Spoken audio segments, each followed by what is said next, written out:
Blackwood Hollow, a quiet little town tucked into the hills of Appalachian, West Virginia. Beautiful on the surface, but hidden beneath the fog and pine trees were secrets terrifying enough to still keep grown men from testing them, even after all these years. I'm finally meeting up with the guys tonight. It's been way too long. Caleb, where do you think you're going this time of night? Dad, I haven't seen my friends in weeks. They're heading back to the city in the morning. You know what night it is? It's Saturday. That's when the Hollow Walkers come through. Dad, Hollow Walkers, boogeyman. Whatever, nothing's stopping me from seeing my friends tonight. Fine, but listen to me. The second you hear footsteps, or that chant they mutter while they walk, you get somewhere they can't see you, and you don't move until it's dead silent again. Do not let them see you. For men, they carry a coffin on their shoulders. Anybody who's looked one of them in the eye didn't make it home. I know, Dad. I'm leaving. Caleb walked out the door without another word. But the worry on his father's face said everything his son wouldn't listen to. The Hollow Walkers are gonna come get you, boy. I swear. This town's still stuck 200 years in the past. Caleb kept walking, picking up his pace. After a while, he spotted a shortcut, a narrow trail cutting straight through the woods. If I cut through here, I'll make it there twice as fast. Without thinking twice, he ducked onto the trail and disappeared into the treeline. Tonight's gonna be a good one. We're gonna drink till the sun comes up. That's when he heard it, heavy footsteps and low voices carrying through the trees. His whole body went cold. Oh God! He bolted for the nearest bush and dropped down into it, breathing hard, chest pounding. The voices were getting closer. Whoever it was, they were headed straight for him.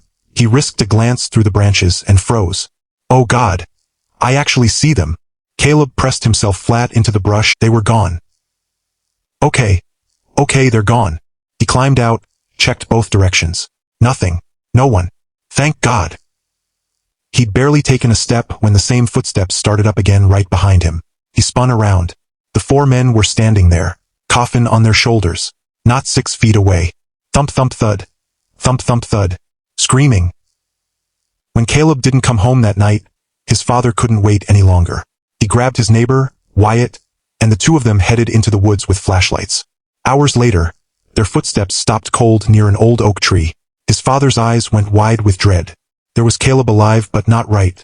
Whatever he'd seen out there had left something behind in his eyes, a kind of terror that doesn't just fade. Caleb! 200 years later. Dense fog, dead trees, a cracked dirt road that led nowhere in particular. Megan stood alone in the middle of it, completely lost. Hello? Is anyone out here? She took a few steps forward. No answer, just a steady dripping sound somewhere close by. What am I even doing out here? How did I get here? Panic was setting in when something dropped out of the fog above her, a shape. Fast, closing in. She barely had time to react before it came into full view. A massive, twisted bird, easily the size of a person. Help! She ran. It chased her through the fog, gaining with every stride, until she glanced back and it was nearly on top of her. She slammed straight into a tree trunk, screaming. Green liquid was dripping down the bark in front of her face, thick and slow. She stared at it, transfixed. Megan, get up. Seriously, how long are you gonna sleep? Megan jolted awake, rubbing her eyes. The clock read 9 a.m. Oh, come on, we're so late. Why didn't you wake me up? Megan lived in Chicago with her research partner, Ashley, where the two of them worked together in a lab. They grabbed a quick breakfast and rushed out the door. My stomach's been messed up all morning. That omelet you made was basically raw. Be grateful you got fed at all. If it were up to you, we'd both starve. You can't even wake up before 9. They got to the lab and almost immediately Ashley's phone rang. Professor Whitmore. You two are really testing my patience this time. Is the antidote done, or not? Professor, I promise we're almost there. Give us 3 more days. She hung up before he could argue. So you've been stalling him for how long now? How exactly are we supposed to finish this antidote? Ashley pulled a worn old book out of her bag. This book documents a bunch of rare compounds tied to old folklore, regional legends, that kind of thing. Okay. And there's one entry in here, something called the Deathless Draft. If we can actually track it down and test it, it might be exactly what we need. The Deathless what? Absolutely not. I'm not chasing folktales with you. Just look at this page. This liquid supposedly drips from one specific tree every full moon. That's when Megan saw it, the illustration on the page. The exact same tree from her dream. The same green liquid. Oh my God. Freaked you out a little, huh? Isn't that wild? Megan sat with it for a moment before finally answering. We're leaving for Blackwood Hollow tomorrow. They caught a bus out the next morning. Okay. Seriously, why'd you agree to come with me so fast? You never do that. Megan brushed it off. Who wouldn't want to check out something like that in person? Ha, guess I picked a good partner after all. Laughs. 5 hours later, they stepped off the bus in front of a weathered wooden sign the second they crossed under it. The weather turned. Clear skies vanished behind rolling clouds, and a cold wind kicked up out of nowhere. Whoa, it's freezing out here all of a sudden. The locals noticed it too. What in the world, it was 90 degrees 10 minutes ago. Where'd this storm come from? Mayor, feels like it's about to pour. Megan and Ashley kept walking into town. You think the people out here are normal? They're probably fine. We're the weird ones, showing up out of nowhere. Okay, fair point. They reached the town square, a well at the center, and the mayor standing there with a couple of other men. Well, hey there, and who might you two be? Hi sir, I'm Ashley, and this is my friend Megan. What brings you two all the way out to our town? We're doing a research project profiling 5 small towns for a study. Yours was on the list. We'll be moving on to the next one after this. Oh, that's just fine. We'll help however we can. Thank you. Actually, is there anywhere in town we could rent a room for a few days? Rent? Nonsense.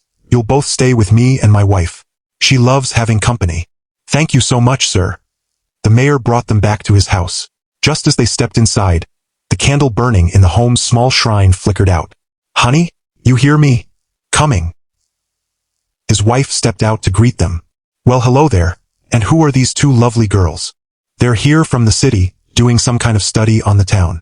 A study? On us? Research, dear. They're doing research. Just then, a young man walked in. Wait, research? On our town? What could anyone possibly find interesting here? Ashley and Megan exchanged a look, caught off guard. Andrew, that is no way to talk about your own home. This is our son, Andrew. Andrew gave them a small nod. Sorry. Hey, Andrew, go show them the guest room. It's right next to yours. Yes, sir. This way, ladies. Ladies. Laughs. As Andrew led them down the hallway, across town the local pastor was midway through evening prayer at the church. The candle beside him snuffed out without warning. That's not a good sign. Lord, watch over us tonight. Back at the house, conversation continued. So is this really the only town you're studying, or?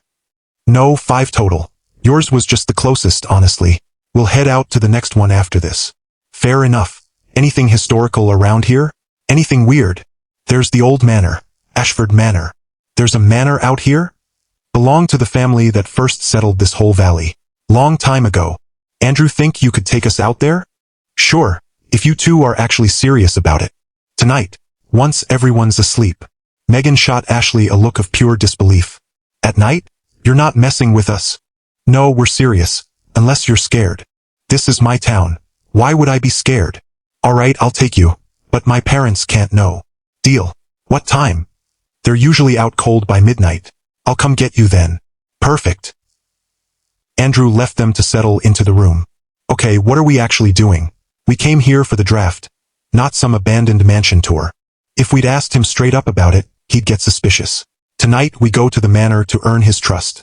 Tomorrow we ask him to take us into the woods, and that's when we bring up the draft.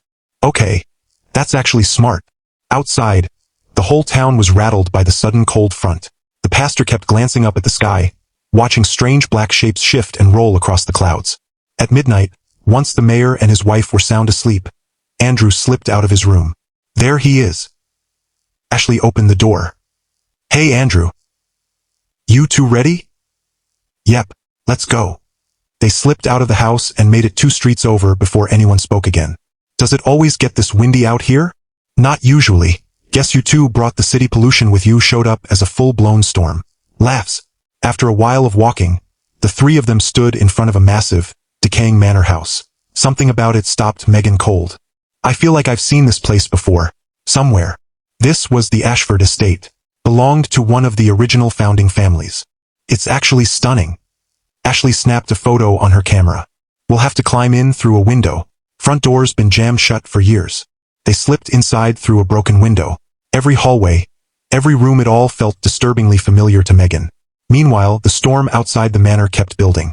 The whole town was fast asleep, unaware of what was coming. Thump thump thud. Thump thump thud. Thump thump thud. That sound, that's the Hollow Walkers. Panic swept through every house in town. The pastor sprinted to the mayor's bedroom. Mayor, wake up now. The mayor bolted upright. What is it? The Hollow Walkers. That sound, it's them. The whole town can hear it. That's not possible. They haven't walked this valley in years. Something woke them up. Something's wrong. Every household in Blackwood Hollow was awake now, huddled in fear, listening to that sound crawl closer through the streets. Inside the manor, Megan, Ashley, and Andrew had no idea any of it was happening. You guys hear that? Yeah, sounds like someone's walking down the hall in combat boots. But there was no one in sight, anywhere. At the edge of, come on Sam, let's just call it. It's late. You're only saying that 'cause you're losing. Just finish the hand. I'm not letting you weasel out. Fine. Cap dealt another round. That's when the sound reached them too. Footsteps, cutting through the howling wind, barely audible over the storm. They looked up and saw 4 figures approaching, carrying a coffin between them, muttering something low and rhythmic under their breath. Before either man could move, all 4 figures stopped directly in front of them. The wind died down to almost nothing, for sets of glowing red eyes locked onto Sam and Cap. Back in the manor, a door slammed open somewhere deep in the house, and Ashley, Megan, and Andrew all jumped. Outside, the coffin lid creaked open, and the screams that followed were heard by every single person in Blackwood Hollow.